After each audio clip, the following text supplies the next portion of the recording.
Hey, my beautiful mama, and welcome back to Momplex. I am so happy that you are here. You know that this is the space where we do not do surface level at all. We get really real about what it means to live and love and heal as a mom in this world, because we know the better we take care of ourselves, the better we can take care of our kids. And today's guest, Melissa Armstrong, is a walking example of resilience and transformation from surviving childhood trauma, a school shooting, and the heartbreaking loss of her brother to reclaiming her health and her purpose. Melissa has really turned pain into power. And so if you've ever wondered if it's too late to heal, or if it's just not possible for you, or if you feel like your body's holding on to just something different, more than just regular stress, then this conversation is for you. And I'm so happy you're here. So Melissa, welcome to the podcast. I'd love for you just to introduce yourself to everybody. Yeah, thanks for having me, Scotty. I'm really honored to be here. Thank you. Yeah, I mean that's the gist of it. I am a nurse by trade. I've been a nurse 15 years, and I went into nursing after a tragic and traumatic childhood and young adult life. My parents were addicted to drugs and abusive, and my dad left when I was 6, and he never came back. When I was 15, there was a shooting at my high school. I was friends with the shooter. It was obviously like very traumatic, extremely, chaos and like nothing you ever want to live through. Yeah. And right when I was kind of like feeling like I was maybe recovering from the complex post-traumatic stress that I was diagnosed with after that happened, and coming out of feeling suicidal for years after, just from the guilt of all of that, my brother was killed in front of me. And that was when I was 18, and I spent the next many years of my life just walking around kind of in a haze, Sure. numbing myself with drugs, alcohol, isolation, food, anything that I could to not feel the pain. And simultaneously had this weird like ability to kind of compartmentalize that pain, and decided I wanted to become a nurse. So really like focus on that path, and got into nursing when I was 24 and found some way to calm my mind and my body through meditation. And then that kind of opened up a whole new door to me, understanding like the true mind body connection that I didn't get that in my nursing education. I wasn't living that in like real life nursing, like clinical practice. Okay. Yeah. And kind of the rest is history. That's a lot of scar tissue. Yeah. I mean, one of those things is a lot.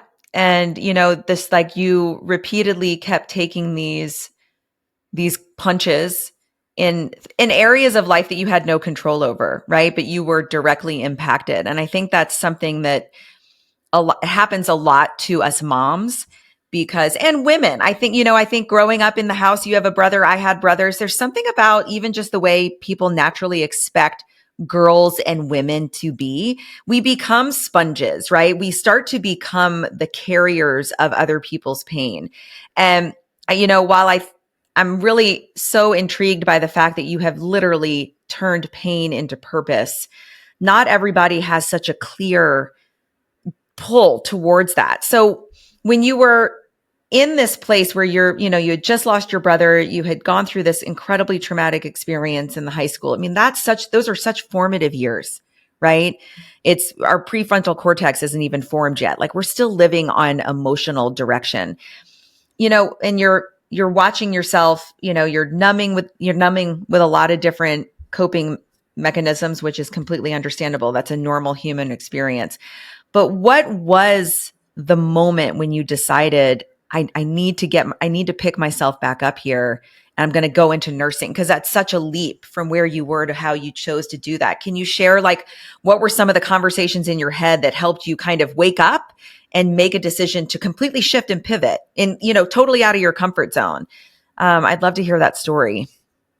Yeah. Well, I think I was always born to be a healer. Okay. Like I kind of always knew. I remember when I was really young saying I was going to be a pediatrician. I always, Okay. as a young girl, I loved like babies. And like, I Okay. remember being like 9, 10, and like one of our neighbors had a baby and I was like obsessed with the baby. I used to go help the mom with the baby all the time, you know? So I loved kids. I loved being around kids. I have a younger sister who has Down syndrome. So she was always very dependent, and like I helped with her a lot. And so I think I was just kind of always born to be a healer. Mm-hmm. And when my brother died, I was 18, and it was about 2 weeks after he died. And I remember vividly the moment that it just dropped into my head. Mm. I was sitting on the couch across from my mom, like in an absolute like zombie Of state, course. Of right? Like course. we weren't sleeping, we weren't eating, we were just like numb and like confused and still trying to process everything. And we were just sitting there in silence. And then all of a sudden it dawned on me. I was like, oh, I want to be a nurse. Oh. I was like, duh, like doctors, like, do I want to be a pediatrician? No, like nurses are so much better than doctors. Yeah. They really are the ones running the show. You know? And like, just like when cause I was sitting there, I think reflecting on the experience that we had with Justin in the hospital. And Mm. the nurses were just literal angels on earth, like literal angels on earth. Like they would bring us, he was, in the ICU for almost 48 hours, and he was declared brain dead. So we had to donate his organs, but that's not a fast process.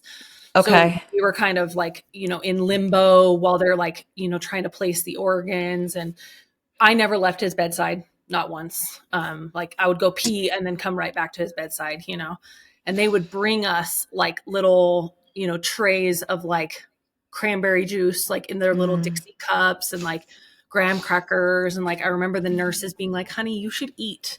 Like Yeah. they were taking care of me, and while they were taking care of my brother. And I was confused about what Yeah. had happened. And like,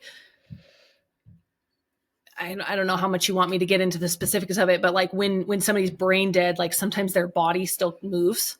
And Oh, that's so so like confusing. it was very confusing, and I Yeah. just didn't understand. So they were explaining, how he could be alive and Mm. like connected to a ventilator, obviously not breathing on his own, and moving, but like also like brain dead. Like there was Mm. no activity, and he was never gonna survive. Like if they would have taken the breathing tube out, that was it. Yeah. Yeah.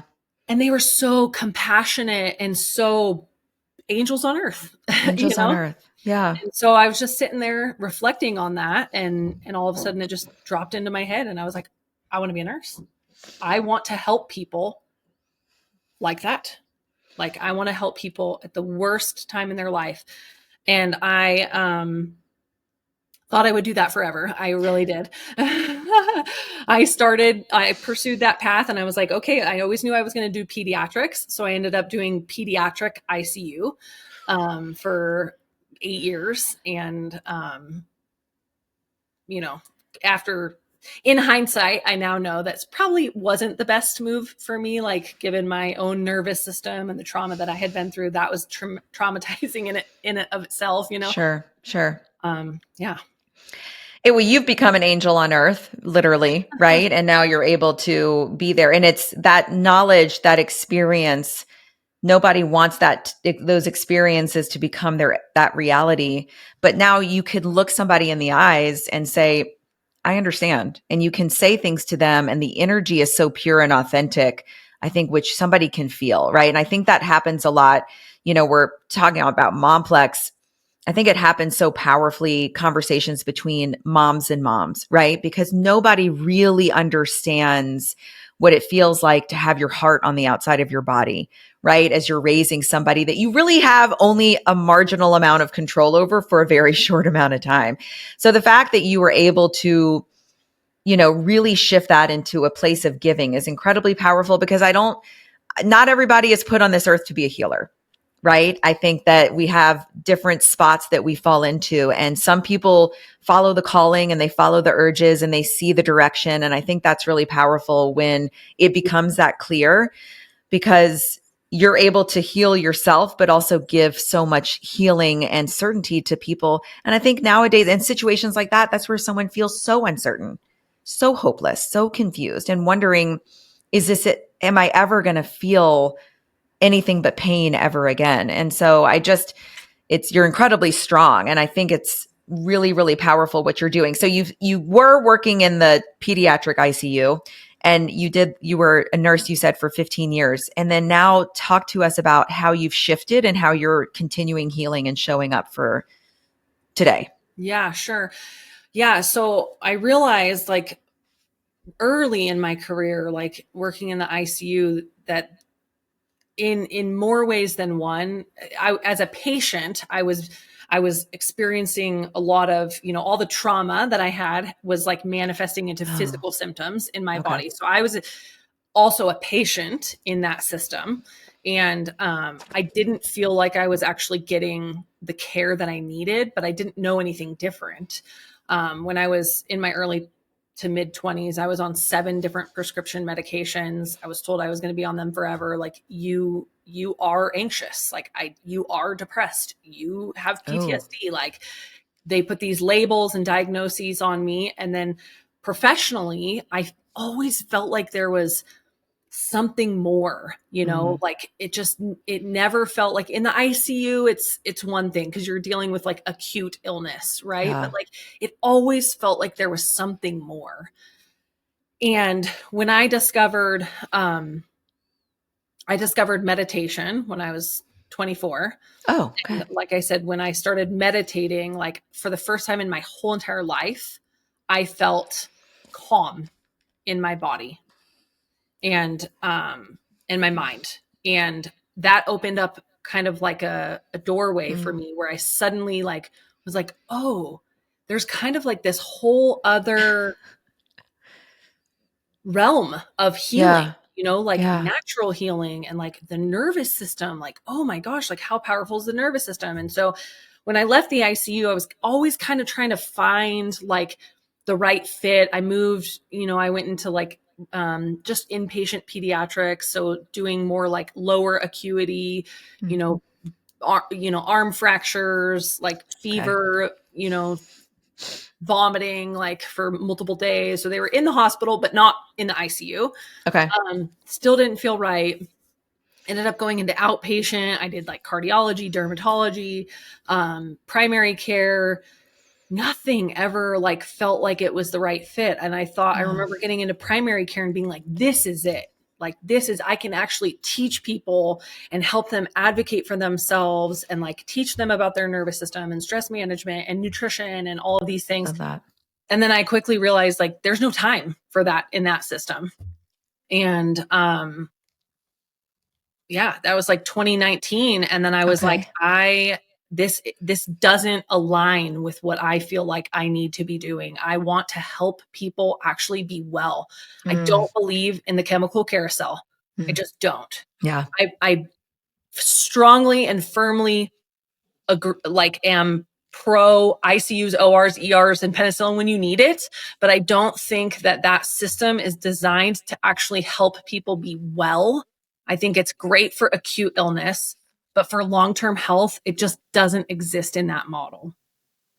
And I love what you're talking, because I mean, when you were saying things like you are anxious, right? Like you were being labeled and that identity was being placed on you.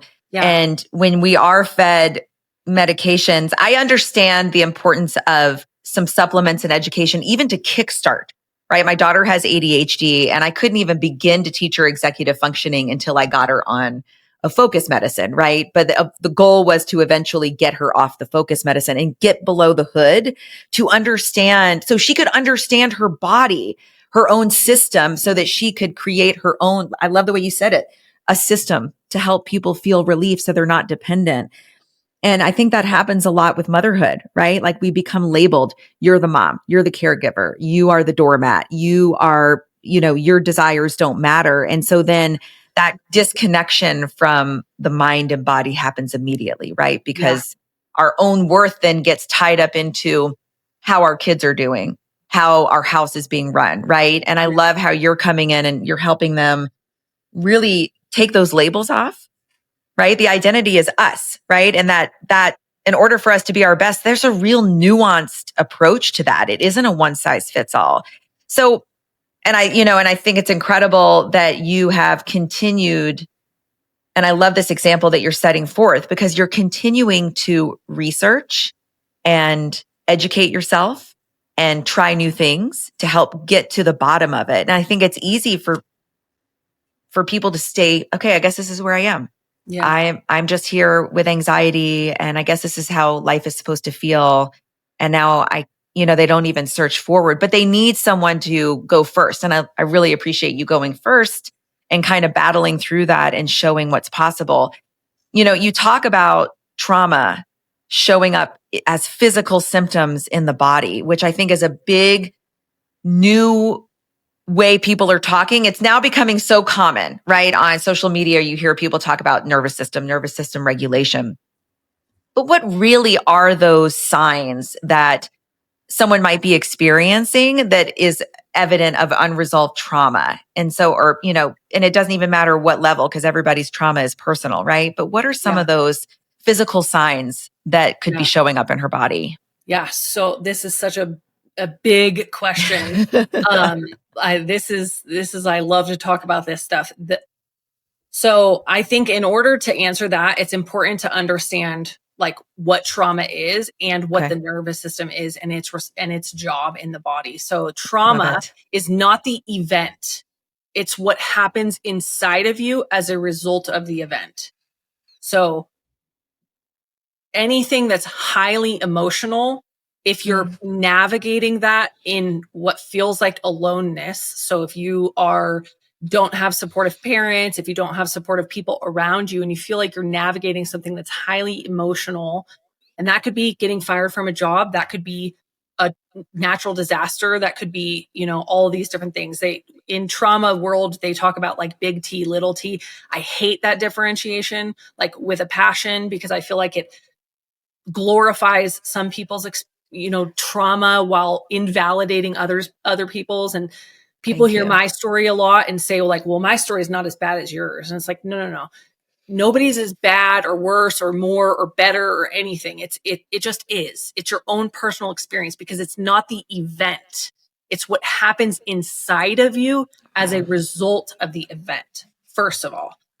Second thing to understand is the nervous system. The nervous system's body, quite literally, or the nervous system's job in your body, quite literally, is to keep you alive.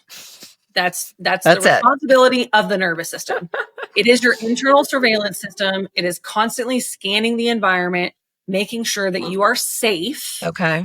And when you have trauma, you get your nervous system kind of goes into this trauma response where you might actually sense that there's danger when there's not actually danger, but your nervous system is responding as if there is danger. For instance, if you're were abused as a kid and then suddenly you have a boss who looks the same as your abuser, or maybe stands or does a gesture or just reminds you, maybe not even consciously, just reminds you of that abuser, then suddenly you have this physical response because your nervous system senses that danger. And then suddenly when your nervous system is triggered, you go into fight or flight. Most people know what that is. Your sympathetic nervous system. You have a physiological response that happens inside of your body. So you have increased cortisol, increased adrenaline, all kinds of physical responses. Your blood flow shunts away from your limbs and into your core so you can fight, flight, or run, or fight or flight, right? Fight or run. Yeah. So when you have that trauma and you don't deal with that emotion, which is energy in motion, that energy stays inside of your body and then it perpetuates these trauma responses in situations where you're not actually in danger. And over time, an increase in cortisol and adrenaline and all kinds. It causes massive inflammation in your body at a systemic level throughout your body. And so every person is different, but it can manifest in like physical symptoms like gut issues or skin issues or joint pain or migraines. It can also be a lot of like mental emotional symptoms like brain fog, anxiety, panic, insomnia, so basically like anything mom life that you have can actually be like attributed to. It doesn't mean that you necessarily have nervous system dysregulation, but what you want is to be able to, we want our nervous system to function appropriately. So if there is a tiger in the room, you want increased cortisol and adrenaline, right? Because you either need to fight the tiger or run away from it, so you stay alive. But what you don't want is for your nervous system to be firing when you're reading emails or when you're driving in traffic or when you're face to face with your boss, right? So if you have to teach your nervous system to be able to go in and out of your sympathetic, which is your fight or flight, or your parasympathetic, which is your rest, digest, and heal, go in and out of those states appropriately and easily. That's nervous system regulation. And when you feel really regulated in your nervous system, you feel emotionally regulated, your inflammation goes down in your body, your symptoms go away. Yeah. That's a long answer to the question, but I love it. I'm here for this all day long. I think it's the power of the mind body connection. I'm so glad that we're starting to talk about it more, right? Because I'm a child of the 70s. We're supposed to be seen and not heard, right? So, and I'm from the South, so very polite, shove those feelings down. It was embarrassing to cry. You shouldn't talk back or voice your opinions, right? So there's a lot of silencing and separating, right? Because like you said, to be kept safe, you're like, I don't want to be a burden. I can't disrupt the house. I want to be the good kid, right? So that meant quieting ourselves. And I think that's something that's changing with our generation. We're trying to break some of these generational habits and, these ties where all of our feelings matter. They're trying to do a job, right? And the importance of understanding that, our body is our best friend. It has our back. It wants the best for us, right? Keeping us safe from a tiger, wanting to teach us how to, regulate our systems. It's not, our bodies weren't naturally thinking they were going to get Zoloft and Ozempic handed to them, right? So, and there's nothing wrong if that helps somebody kickstart, but ultimately, what is the long-term sustainable way for us to live our life feeling our best? And it is understanding our unique, nuanced, beautiful bodies. And I really appreciate how you explained big T, little t. I've never talked about trauma in that way because everybody's digestion of the world is unique to them.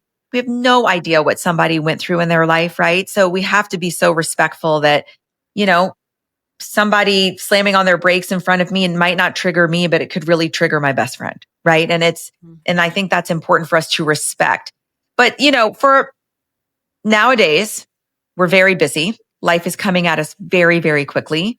And unfortunately, I think moms in general are becoming very used to walking around with headaches, walking around in a brain fog, walking around with gut issues, skipping meals, not sleeping. They're being woken up repeatedly. So this story starts to form. This is mom life. This is temporary. This is happening to everybody. Why should I feel good if every mom out there is tired and has brain fog? So what are some signs that could give a mom, if the headache has been there for a certain amount of time? Oh, sorry if I froze. I don't know why I have an editor, so we'll take this all out. But if I freeze, I didn't hear any of what you just said. Oh, what was the last thing I said? I heard you say like moms are used to walking around with a headache. And then it was like, jumping around. Okay. So a lot of the symptoms you shared, right? That could be a result of high cortisol and living in a sympathetic nervous state. You were talking about brain fog and headaches and insomnia, Yeah. gut issues. A lot of moms could say that, well, that's mom life. Yeah. So, it's temporary. I'll deal with it later. Every mom is tired. I go to get a coffee and every mom's talking about how tired, and it's kind of funny. Oh my gosh, I didn't know where I put my keys this morning. Oh my gosh, I didn't sleep for 4 days. I haven't showered for 5 days. It starts to become no, I'm more tired. No, I'm more this. So, but what I want us to start doing is taking those symptoms more seriously. What is there, yes, the occasional headache happens, right? Maybe you're dehydrated, but when is it more of a chronic issue where it might be connected to something bigger or maybe more significant? Ooh, that's a great question. I think that if it's causing you to question that, I think we all know. I think if it's causing you distress and you're like, what is going on in the back of your mind? You're like, what is going on? Is this really mom life? Mm, Or is this something more? It's probably something more. okay. Because, and like to your point, like we live in this technological revolution. Like it's a very strange time to be alive, right? Where we have all this technology at our fingertips. But I think also like it's done something to us as a society where it's made our nervous systems so much more easily able to just stay in that sympathetic because we are so stimulated all the time. We are. Our mind and body are completely disconnected. Most people just, moms especially, because I've talked a lot about like the mental load of being a mom. Like what you're speaking to is like, we're trying to be the caregivers. We're carrying everything for everyone else. Right. And then on top of that, we have this phone that like doesn't stop buzzing. It's with us all the time. It's always on. We have the world at our fingertips. We're connected to everybody more than ever. We're also disconnected more than ever. And as a result of that stimulation, we're more disconnected from ourselves. So we spend all of our time in our mind and we don't actually address the connection between the mind and the body. I think if you spend a second to like close your eyes and ask yourself, like, is this headache like, oh gosh, I've had like multiple headaches this month. Like, Yeah. I think most people like that have that gut feeling. Yeah. Like something deeper, bigger is going on. That voice, right? Learning how to trust that, how to listen to that and trust that because we're so in our head. You were so in our head. When you talked about meditation being an incredibly important gateway for you and it cracked open a lot of stuff for you, how did you begin meditation? I know that because we're so busy, we're so overstimulated, it's hard for people to actually sit and do nothing else. The idea that totally, you can actually sit and you don't have to fold laundry or answer emails or check your phone at the same time. 25, meditating at 25, that's pretty amazing because, 25, I don't know what I was doing at 25. How did you begin that practice? And what was the most impactful part of meditation for you? Yeah. So meditation is extremely difficult. I've been meditating almost daily for like almost going on 20 years, right? And it's still difficult. So it's not actually the first thing that I recommend for most people, because living in this technological revolution, like most people don't know even what it means to just sit and do nothing. And then we have these narratives going. It's like, oh, well, if I sit, like then I'm lazy and then I'm not getting enough done. And then the house is a mess and then people are going to judge me or whatever, or I'm going to judge myself or, but for me, meditation gave me a taste of just having a quiet mind and feeling like internal peace in my body. And nice. It's a practice like anything else. Like at first it's uncomfortable. And at first it's like, am I even doing this right? Yes, you're doing it right. You can't do it wrong. It's very difficult and it takes discipline and it takes a desire to learn a new skill. Just like calligraphy or baseball or, like it's going to take practice. And you have to, what I recommend as like a first step, rather than just diving into like 20-minute meditation or something, as a first step, what I want everybody listening to do right now is set an alarm on your phone, because don't lie to me, you have that phone with you 24/7. Set an alarm on your phone, 9, 12, and 4, or whatever, 8, 1, and 3, like 3 times a day, morning, noon, and night. And put an alarm on your phone and just label it breathe. And every time that alarm goes off, you're going to make a commitment to yourself when you're doing this. Every time that alarm goes off, it doesn't matter what you're doing. If you are in the middle of something, you are going to stop what you're doing, and you are going to close your eyes if it's safe. If you're driving, don't close your eyes, but close your eyes and put your hand over your heart and just breathe. A deep belly breath, bringing your diaphragm down for 30 seconds. Love it. That's it. For 3 times a day. Do that for a week, and then message me how your life is transformed. Love it. That we're gonna actually draft that up and remind them in the show notes. I think the power of breath. First step. Thank you. Because I do know that a lot of moms are like, great, I would love to have less brain fog and feel better. I'm so tired, I don't even know where to start. And the idea of sitting down to meditate can be very overwhelming. But I do think that sitting in your car for 30 seconds breathing, that is meditation, right? It doesn't have to look like what you see on the, the gurus of meditation. And I think a lot of it even just goes back to, moms get so overwhelmed by the idea of working out. I think movement is a form of meditation.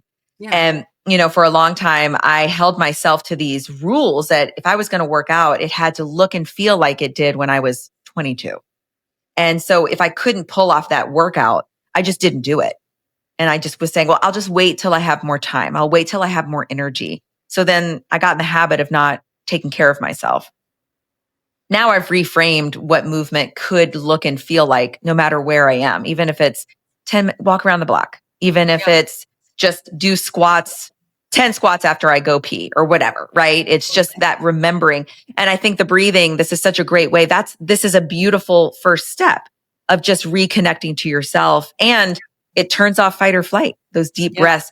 Now my kids crack up. I take these huge breaths. 5 years ago, it would have sounded like I was annoyed because it was such a sigh, like, ugh. But now they know, oh, that's mom. She's breathing. And it feels so good. It feels so good when you take that breath. I love that. The 3 alarms. We're going to put that in the show notes. So she's got that first step for breathing. You've helped yourself. You've helped so many women, so many humans. What are some other practices, if she's already breathing, what are some other practices that she could do to just start slowly trying to regulate her nervous system in her everyday life? Another pretty introductory technique that I love is EFT tapping, or emotional freedom technique. Tapping, it's based in Eastern Chinese philosophy that your body is all energy. We know that, we look at our body underneath a microscope and you can see all the cells are moving at all times, right? So we have all of this energy in our body. That's why I say emotion is emotion, energy in motion, because that's truly what it is. Emotion is energy. And if you have it all in your body and you're stuffing it down and not actually processing it, we know from physics, it doesn't just disappear. It has to go somewhere, and we store it. The body always keeps the score. So it's just stored inside of us. EFT is the philosophy is that if you tap on these meridian points in your body, it can actually help the energy flow more easily and get out of those stuck areas. And that's a great way I think that's a first step before meditation, because it actually, you're using your hands to tap on the certain points on your body, and it actually gives you something to think about and do, rather than just sitting in meditation and being quiet and but there's breath work techniques. There's the butterfly, love the butterfly, of EMDR and tapping kind of.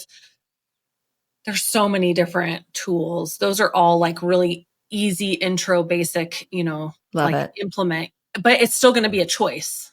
Yeah. It It still boils has down to be to a like, you choice. have to choose something different. Yeah.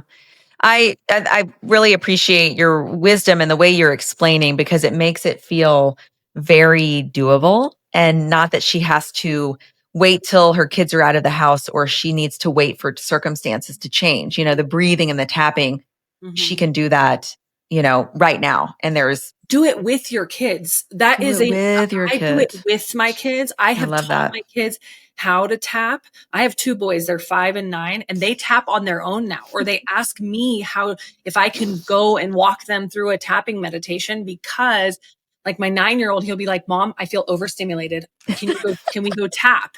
And I'm like, 100%. Like, let's turn down the noise. Let's turn on some relaxing music. We'll like decrease the movement in our body and start tapping so we can actually like re-regulate our nervous system. And that is an incredible like gift to give them, to teach them.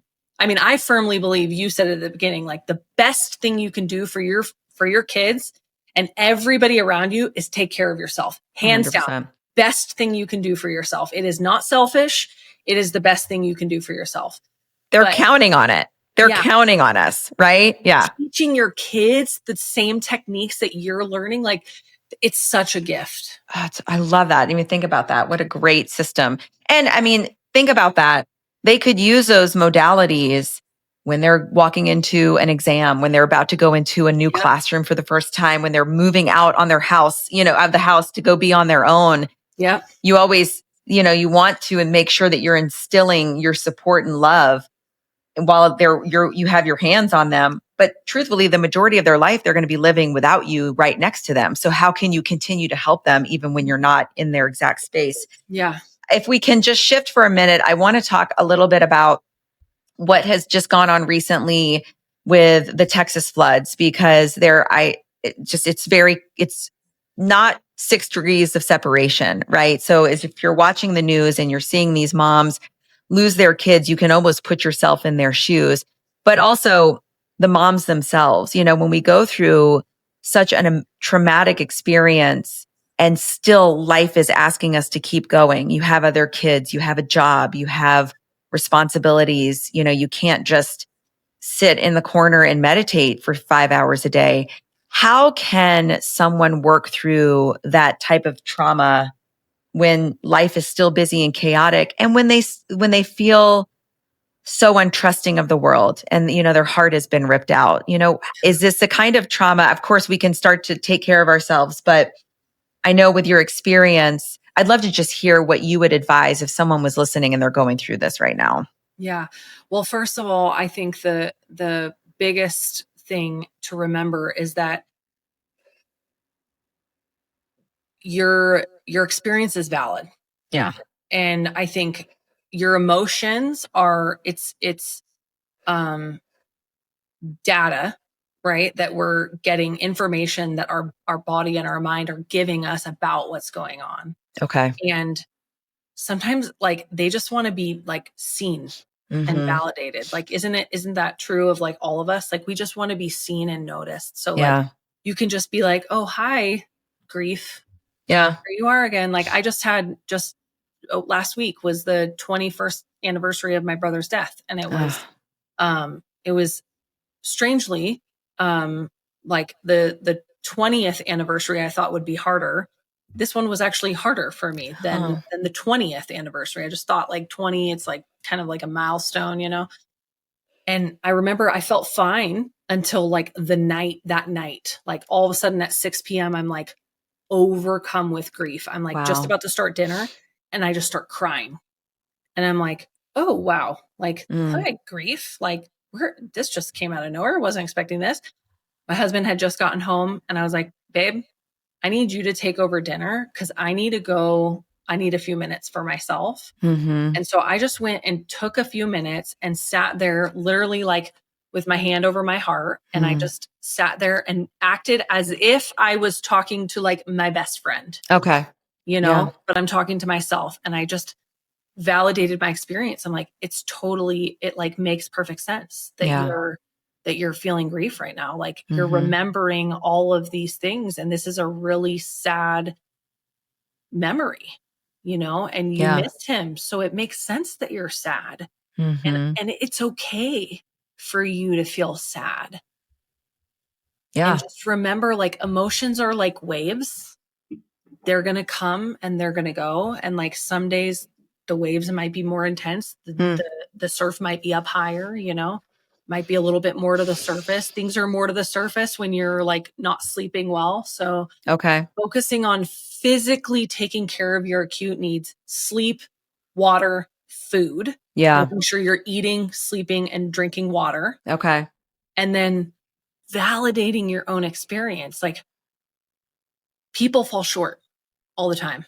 I was just talking to a client of mine yesterday about this exact thing. She just experienced a miscarriage, and her mom and her sister are really not showing up for her the way she wants. Sorry. And I was talking her through, like, people fall short.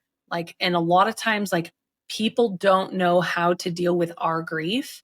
It makes them uncomfortable. And we were never taught how to handle emotions and how to talk to people about their emotions, let alone our own, know? Yeah. So how can you give yourself the validation that you feel like you need? Because it's a practice, again, just like meditation and anything, but like, and it might feel weird at first, but like lean in and just say, like, I see you.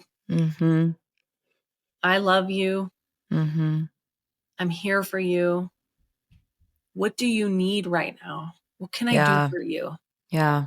Maybe it's go for a 10-minute walk in the sunshine, listening to the birds, like no phone, just going. And maybe it's laying in bed and letting yourself cry for an hour or 5 or all day. Yeah. And not judging yourself like, oh, you shouldn't feel this way. Like, you have so much to do. You better get up. Like, emotions are like waves. Like, tomorrow's a different day. It's a brand new day. Yeah. I think that's the key. I love that. And I appreciate you even sharing that it's, the grief and the loss, it's always with us. Right. And it's just honoring that, because in a beautiful way, it also helps you remember your brother. It'll help us remember the people that mattered so much to us, right? They're never forgotten. And your relationship just changes with it. Like, it never goes away. Okay. Your relationship with the grief just changes. Yeah. But using your body as an amazing source of guidance, right? It's when you're overwhelmed by those feelings that you've never felt before, right? You said we don't have practice with an emotion such as grief or loss, a traumatic loss, until you're actually going through it. Right. And I think and then it's with you, right? And it can become your constant companion. But I love how you're just sharing that. I think a lot of times we look outside of ourselves in order to make uncomfortable feelings go away. But truthfully, one of the best ways to take care of ourselves is to tune in, right? I love that conversation. Like, how are you today? What do you need me to know today? How can I be there for you today? I do this a lot of times, standing in the kitchen when I can feel stuff rising. I can feel the spiciness starting to build up, or like my stomach gets butterflies. I can start to feel those. I recognize my body's triggers. And there's something so powerful about putting your hands on your own body. It is like the butterfly hug and just like the tapping, like there is so much comfort, not only subconsciously because you're thinking, I have you and you're important to me, but there's the kinetic support too. It's almost like, look, I'm putting my hands on you because you don't have to carry this alone. Yeah. I also go talk to nature a lot. I love talking to trees and plants, and I'll go outside and sit on the ground and I say, help me hold this, and there's something really powerful feeling supported by something that is greater than you, right? Especially when you're feeling so lonely and so alone and you have to go back in and finish the lasagna, right? You've been amazing, and I could talk to you for hours. Just a couple more questions and then I'll let you go on your way. But what is something that, and saying it with love, but I think sometimes we need to not sugarcoat things, but what do you find that most women get wrong about their healing? Ooh, yeah. Your thoughts create your reality. Okay. Yeah. Yeah. So I always like one of the big things that I teach on is that your thoughts create your reality. So the trauma that you went through, like it wasn't your fault, but what you do with it now is your choice. Okay. So if you use that as a badge of honor, if you use it as a way to keep yourself stuck, it's a disservice to yourself. Mm-hmm. And I use Brooke, most coaches, and Jay Shetty talks about it all the time, but like Brooke Castillo's the original like developer of the model, which is your circumstances drive your thoughts, drive your feelings, drive your actions, drive your results. Most people think that we need to change our life at the level of either our circumstances. If I just had a different job, if I just had a better, more supportive spouse, if I just, lost 50 pounds, if I just whatever, insert whatever your thing is, or at the level of action. Like so I should just move. I'm going to move, or I'm going to get a different job, or I'm going to calorie count and restrict until I lose the weight. And sometimes we can willpower our way there, but like, if you create something from force and restriction, that's what you have to do to maintain it. So if you create something from alignment and flow, that's what you need to do to maintain it. So most people think that you have to change your life at either the circumstances or the actions, but really where the transformation happens is your thoughts and feelings. So the circumstance is my brother died. I can think about that. My life is so hard. This shouldn't have happened. This is unfair. That feeling that comes from that is like a feeling of disempowerment, of grief, despair, hopelessness. The action that comes from that is or action, reaction, or inaction. Probably in that circumstance, a lot of inaction, right? Like I'm not going to go for my dreams. I'm not going to use my pain for purpose. I'm not going to do anything, socialize, have friends, anything, right? My result is I'm stuck. I'm miserable. I'm, whatever. Back up to the beginning, circumstance, my brother died. My thought about that, my thought now is I know that my brother's death was the catalyst that put me on the path to live out my life's calling. And I don't think I would be in the same spot if that had not happened. And I still miss him. And those two things are true at the same time. Yeah. Yeah. My feeling from that is one of empowerment and motivation and pride. Purpose, right? Yeah. One foot in front of the other. And I love, so beautifully said. Thank you so much. And I love that just reminder that both can be true. Yeah. We can find purpose, have pride, have hope, have love, have joy, and still miss the person that we lost. I think about this all the time in, rudimentary terms. We have enough love in our heart to love ourselves and our children. Loving ourselves doesn't cancel out our feelings and our time and our energy for our kids, right? It's a relationship, right? That's helping us, put one foot in front of the other today, right? There's to live our life. There's no limit to our love. There's no limit. I love that.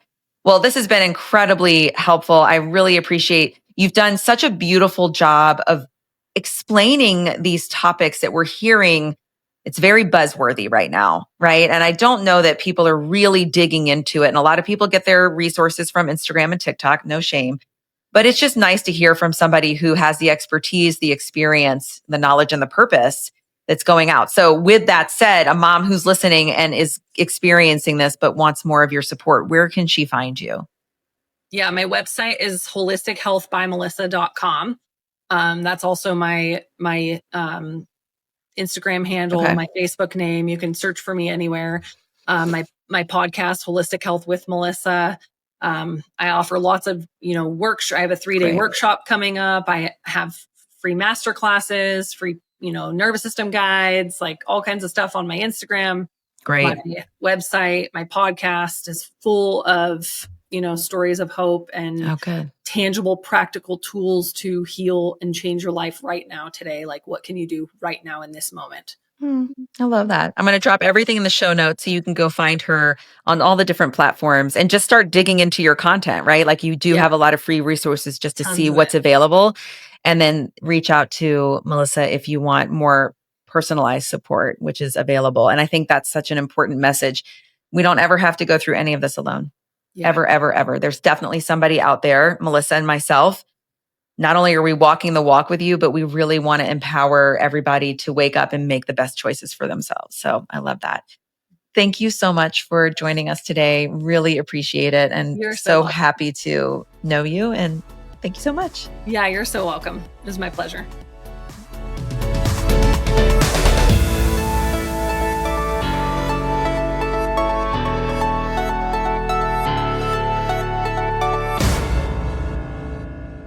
Produced and distributed by the Sound Off Media Company.